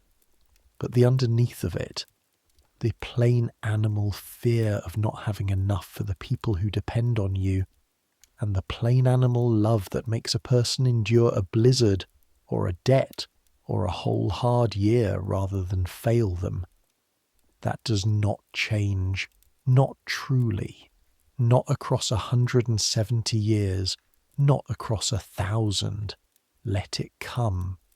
Let sleep take you now, the way it took Josiah and Eliza most nights of that long year, not because the fear was gone, but because the body in the end must rest regardless of what the morning holds. Let the cold of that March road fade. Let the hunger of that thin February supper fade. Let the debt at Proctor's fade into a number that no longer matters to anyone living, settled long ago, forgotten the way all debts are eventually forgotten, by time if not by choice. Let the ache in a ploughman's shoulders fade. Let the raw split skin at the base of a hand worked all season by rail and rope and reins fade into skin that has never known that particular labour. Let the fever fade from a boy's small chest. Let his breathing settle into the slow, even rhythm of a child who will grow, in time, into a man with sons and fields of his own, a man who will remember, perhaps only as a story told to his own children on a cold night, the winter his mother's voice pulled him back from a fever by naming over and over, the ordinary future waiting for him on the other side of it.